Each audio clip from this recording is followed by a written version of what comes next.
the wicked house. I am not surprised. Not at all.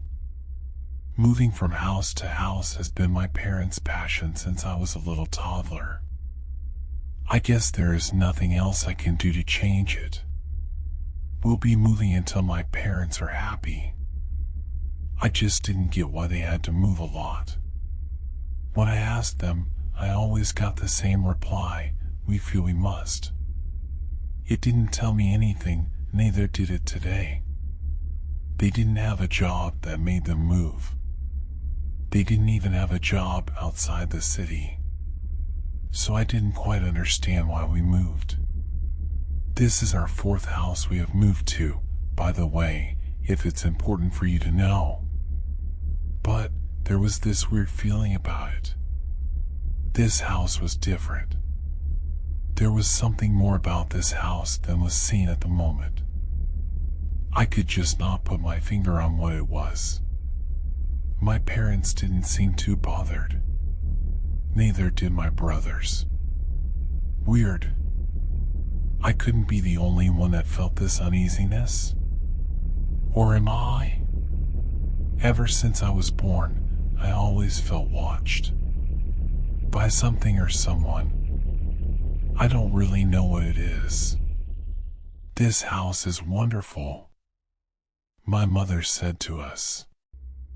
I didn't know if I should have agreed with her, but the rest of my family seemed to do. I guess I had to do it as well. I didn't want to be the weird child in the family.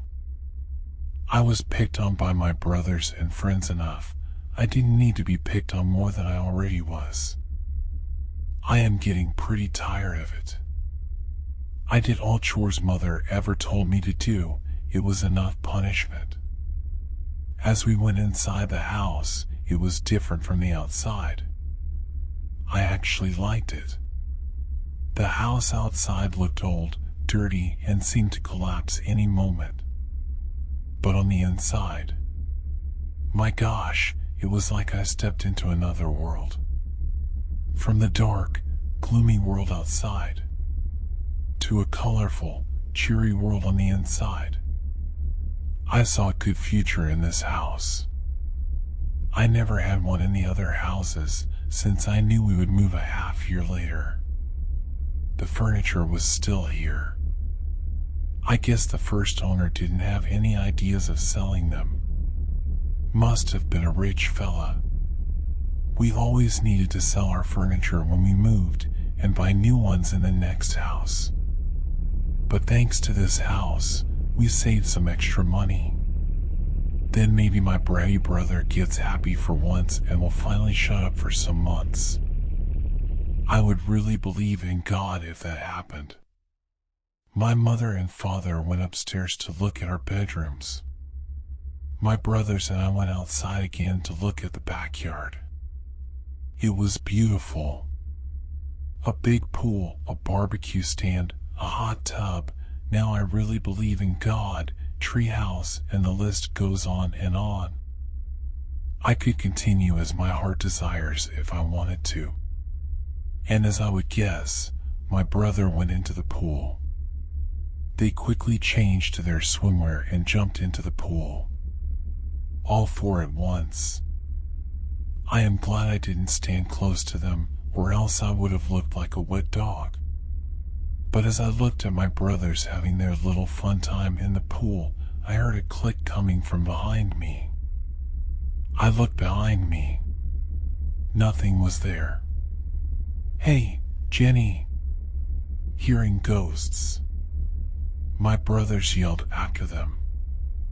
I looked back at them with an annoyed face. No, I don't. I yelled back a bit irritated. But I sighed and knew I should ignore my brothers. Just as Mother said, they were in the state of adulthood. Yeah, that's not enough to describe to these imbeciles. But once more, I heard this click noise again. Now it sounded louder. After the click noise, I decided to go to wherever the noise came from. Of course I was curious. I wanted to know if I was crazy or not. As I stood at the exact spot where I heard the click noise, I heard it once more, but further away.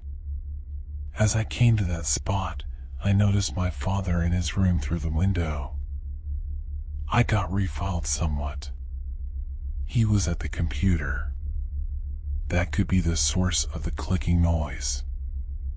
I laughed at myself, thinking how silly I was. Maybe moving from house to house had taken the best of me. But I still had this feeling. The feeling to go downstairs to the basement. Did we have a basement? I didn't know. Still, I felt I did know. It's hard to explain it. But I knew where I was going. I went into the garage and down the stairs. Where the heck am I? I asked myself. The room was pitch black, but I finally noticed the little lamp in the middle of the room. I had my focus on it and walked towards it. As I turned on the light, I was startled at what I saw. Tombstones. A lot of them. As I walked towards the tombstones, I noticed it was families. Toddlers, kids, teenagers, adults, and elders. I shivered with fear. How did I know this was here? In fear, I ran back upstairs to my parents. I immediately told them what I saw. They just laughed and said I was tired, that I should go to sleep. It was late at night, so I agreed with them. As I lay in my bed, I couldn't sleep. What were the tombstones there for? Was it the first owners? I had no idea. I began to get slowly more tired and eventually fell asleep. Days, weeks, and months went on as normal, and I was about to turn 18. I was excited and couldn't sleep that night. I was so nervous what was in store of me. But as I woke up, I heard the sound I always hated to hear. Mother was crying. I wondered what was wrong, so I headed downstairs to her. Father tried to comfort her, but was also crying. I went towards them and asked what was wrong. The answer would truly scar me forever. Your brothers drowned in the pool last night, he says. I couldn't hold back the tears. Neither could I cry. I was so shocked. My brothers. Dead? But that wasn't all. But when we came back, they were gone. Father said. Could someone have drowned them and sneaked away with their bodies? This is awful. Not to mention this was on my 18th birthday, which wasn't so important right now, but my brothers were gone for good. I got this feeling again. That someone was watching me. I felt I needed to go somewhere. I ran back to the garage, towards the lamp, and lit it. In horror, it was as I suspected. And I just wanted to pinch myself, hit myself. I wanted to wake up. 4 tombstones stood there. I broke down to my knees and began to cry. This can't be happening. It's just a dream. I showed my parents the tombstones. They were shocked. How could this happen? And how could the bodies have been moved down here? My mother and father began to pack immediately after what had happened. The death of my brothers. The bodies moved down to the basement and the tombstones from nowhere with their name on. We would go insane if we stayed longer in this house. A sudden heat struck me. Also the smoke. I ran downstairs to see what was going on. My parents, in the middle of the sea of fire, screaming in terror. I tried all of my power to stop the fire. It was hopeless. Both went to ashes and tombstones were made. They moved down to the basement once more. I shivered. I didn't go down the basement this time. I tried to run outside to get the heck out of here. But the door was gone. There was no way out.